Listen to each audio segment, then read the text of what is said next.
होते SIT मध्ये, ते साहेबांनी तात्काळ त्यांना मागणी केली आहे की ते SIT स्थापन करून आरोपींना अटक करतील। आणि मला मुख्यमंत्री साहेबांनी एवढं आश्वासन दिलं आहे की आरोपी तात्काळ अटक होऊन जातील।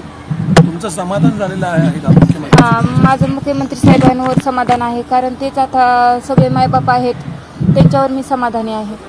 गेल्या अनेक दिवसांपासून खरं तर तुमच्या मनामध्ये ही रुखरुख होती की मुख्यमंत्र्यांना कधी भेटणार, आणि अर्थात मनातली जी इच्छा आहे ती तुम्ही त्यांच्यासमोर व्यक्त झालेला आहात।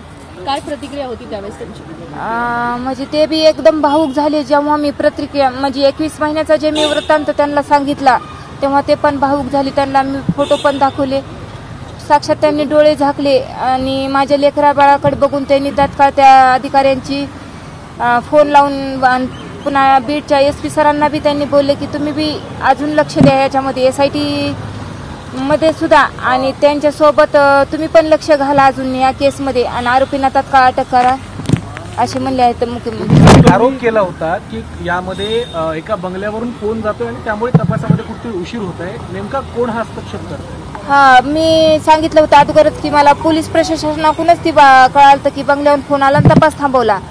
मग तपास का थांबवला गेला, मग बंगल्याहून फोन म्हणजे वाल्मीकरांचाच फोन गेला हे म्हणजे हे आहे, पण आरोपीचे नाव मी मुख्यमंत्री साहेबांना गुपित दिलेले आहेत। मग SIT मार्फत ते आरोपीचे नाव जाहीर करतील आणि आरोपींना तात्काळ अटक करतील हे मला मुख्यमंत्री साहेबांना आश्वासन दिलं आहे। कोणाच्या बंगल्यावरून फोन गेला? हा कोणाच्या बंगल्यावरून फोन गेला? म्हणजे परळीमध्ये धनंजय मुंडे साहेबांचा बंगला आहे आणि त्या बंगल्याचा सगळा कारभार जगमित्र कार्यालय म्हणून तिथे कार्यालय आहे परळीमध्ये, तर त्याच्यावरचा सगळा कारभार वाल्मीकराड सांभाळत होता। मग हा फोन वाल्मीकरांचाच गेला आणि त्यामध्ये आम्ही सांगितलं आहे की सानप सरांचे CDR काढा, अजून कोणी याच्यात इन्व्हॉल्व आहे का हे पण पहा म्हणून आम्ही मुख्यमंत्री साहेबांना निवेदन दिले आहे। तुम्ही गुपित नावं सांगणार होतात आरोपींची, ती नावं सांगितली आहे, ती सांगितल्याच्या नंतर मुख्यमंत्र्यांची काय रिएक्शन?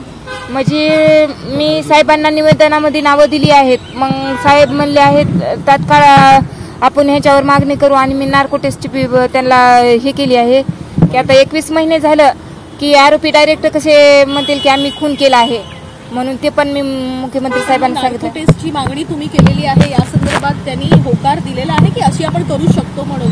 SIT मार्फत तर होणारच म्हणून सांगितलं आहे। पुरेपूर म्हणजे आरोपी अटक करणार म्हणजे करणार हे मला त्यांनी शब्द दिलेला आहे, कोणालाही पाठीशी घातलं जाणार नाही। विधान भवनात बी त्यांनी म्हटलं आहे आणि आज बी म्हणलं की कोणालाही पाठीशी घातलं जाणार नाही। मुख्यमंत्री साहेबांचा शब्द म्हणजे संविधानाचा शब्द आपण मानला पाहिजे आणि आरोपी अटक होतील आणि माझ्या परिवाराला न्याय भेटेल मुख्यमंत्री साहेबांच्या हाताने हे मला आता म्हणजे माझं समाधान झालं आहे त्यांच्यावर। किती नावं दिलेली आहेत आता? म्हणजे आम्ही सगळे दमदाट्यामध्ये 150 कॉल्स आलेले होते, त्याच्यामध्ये 17 नंबर डिटेक्ट केलेले होते, त्यामधून 9 नंबर त्या स्पॉटवर होते, ती मी सर्व मुख्यमंत्री साहेबांना माहिती दिलेली आहे। मध्यंतर तुम्ही एक म्हटलं होतं की मला घराबाहेर पडायची भीती वाटते, आज मुख्यमंत्र्यांना भेटल्यानंतर ही भीती दूर झाली का? नाही, मी मुख्यमंत्री साहेबांना म्हणलं की मला लेकरं ट्युशनहून आले किंवा घराबाहेर पडले तर मला भीती वाटते की माझ्या लेकरांचं काही करतील किंवा मला काय करतील, पण मुख्यमंत्री साहेबांनी एवढं आश्वासन दिलं आहे की आता तिथली सगळी दहशत संपविणार म्हणून हे पण शब्द दिला आहे। पंकज कुमारच्या अध्यक्षतेखाली SIT स्थापन केली, तुम्ही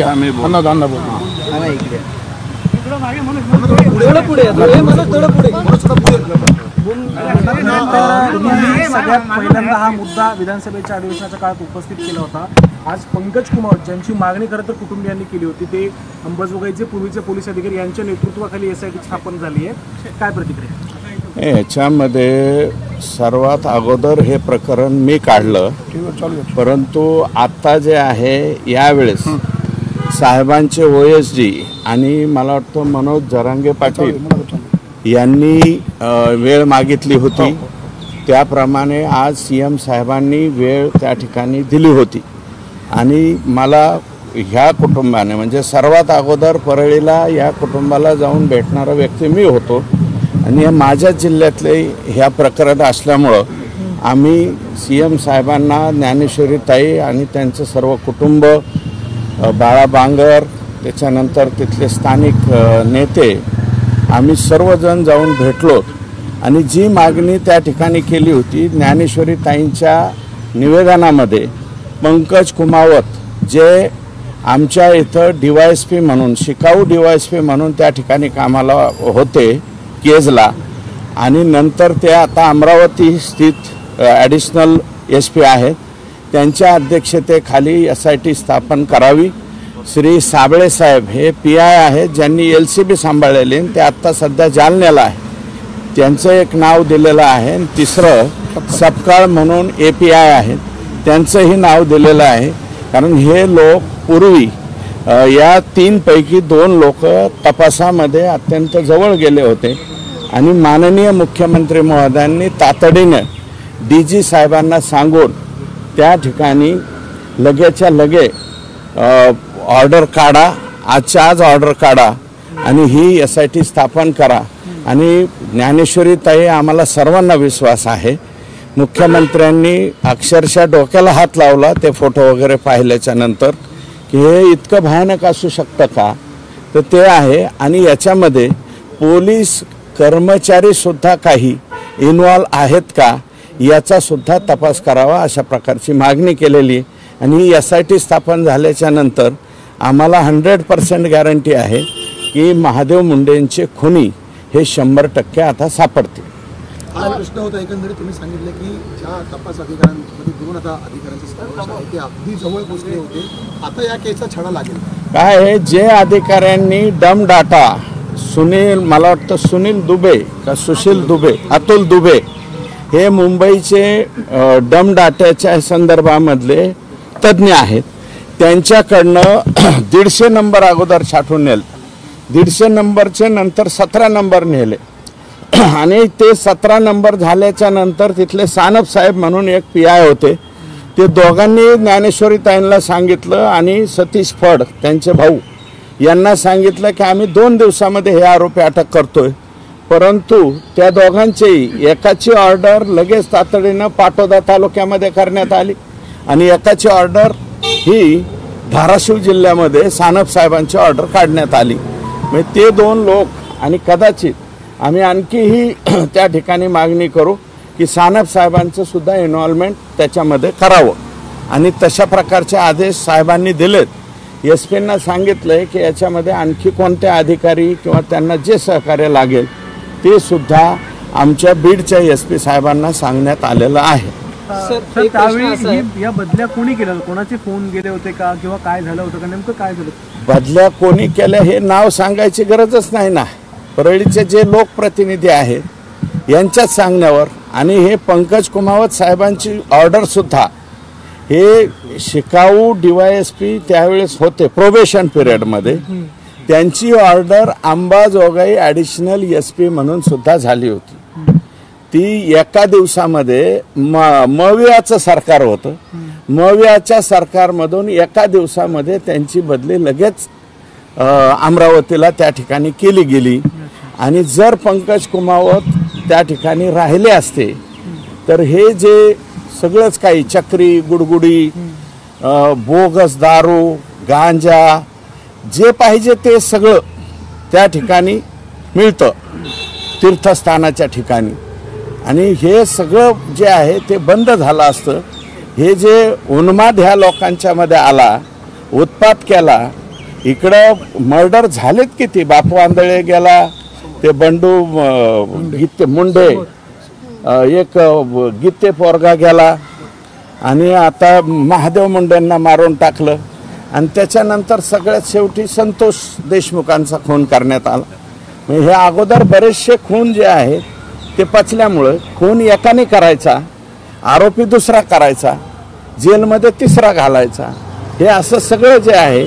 आणि याच्यामध्ये 100% काही पोलीस अधिकारी त्यांची सुद्धा नावं आम्ही माननीय साहेबांना सांगितले, त्यांचे फोन आणि त्यांचे सुद्धा कॉल डिटेल चेक करावेत अशा प्रकारची मागणी केली. या आधीच्या प्रकरणामध्ये आपण संतोष देशमुख प्रकरणामध्ये आपण जर पाहिलं तर धनंजय मुंडे यांचा राजीनामा जो आहे तो झाला होता, परंतु पुन्हा एकदा आपण माणिकराव कोकाटे यांचं कृषी खातं कुठेतरी जात आहे आणि त्यामुळे धनंजय मुंडे लॉबिंग करताना दिसतात. मला असं काही वाटत नाही, मला असं काही वाटत नाही. त्यांचा तो आटोकाट प्रयत्न चालू असेल, परंतु यांना घेतलं तर सरकारच्या वरती सुद्धा काही प्रश्न त्या ठिकाणी निर्माण होणार आहेत. हे एक संतोष देशमुख झालं, आता हे आहे बापू आंधळेचं प्रकरण पेंडिंग आहे, बापू आंधळेचा खून कोणी केलाय, नावं कोणाचे घेतले, हे सगळं हे व्हायला लागलं ना. आता तो जो गीते आहे त्याच्या सौभाग्यवतीने मला वाटतं हे सगळं सांगितलंय. वारंवार धनंजय मुंडे जे आहेत ते मुख्यमंत्र्यांची भेट घेतात. आज अजितदादा सुद्धा होते, तटकरे होते. ते त्यांचं काम आहे, ते भेटतील. अजितदादा भेटले असतील, मला वाटतं दादांचं वेगळं काम धनंजय असेल. मुंडे वारंवार भेटतात. ते भेटायचं काम आहे त्यांचं, ते भेटतील. आम्हाला त्याच्याबद्दल काहीच बोलायचं नाही. शेवटी तो त्यांच्या पक्षाचा प्रश्न आहे. परंतु हे सगळं जे घडतंय, संगीत दिघोळेपासून आता हे महादेव मुंडेपर्यंत एकूण मर्डर 13 का 14 झालेत तिथं आत्तापर्यंत. आणि हे सगळे जे कोणाच्या भोवती घुटमळतंय याचाही विचार करण्याची आवश्यकता आहे. 13 ते 14 मर्डर झालेले आहेत. एवढे 13 ते 14 मर्डर झाले. 2 मर्डरचा आतापर्यंत आपल्याला निदान यशस्वी आपण झालेले आहे, यश मिळालेलं आहे. तर काय वाटतं बाकीच्या मर्डरच्या संदर्भात देखील एक संयुक्त चौकशी व्हायला पाहिजे? 100% व्हायला पाहिजे. फायली उघडतील का परत? त्या सुद्धा फायली उघडले पाहिजे. अजून ते आंधळेचं बापू आंधळे जो आहे सरपंच, त्याच्यावरती नेमक्या गोळ्या कोणी झाडल्या, त्याचे नावं कोणी घेतले, तो एक बालाजी गीते का काय नाव आहे, तो बालाजी मुंडे नावाच्या व्यक्तीची हत्या करण्यात आली. त्याच्यात त्याचा ड्रायव्हर आरोपी करून ठेवलाय.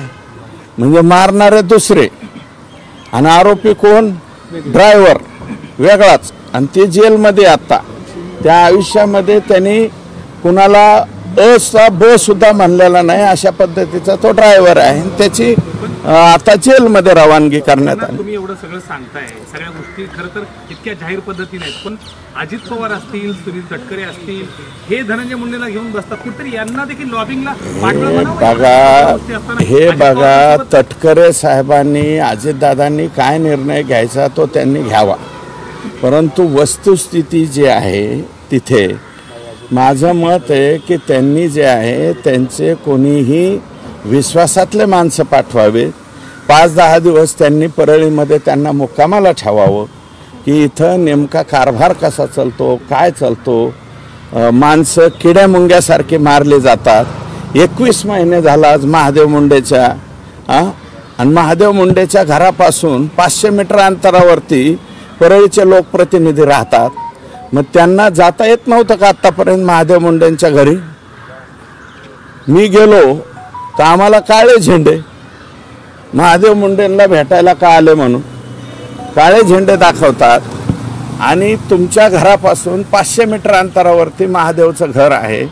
मग 21 महिन्यामध्ये परळीच्या लोकप्रतिनिधींना सवड कशी भेटली नाही त्यांच्याकडे जायची?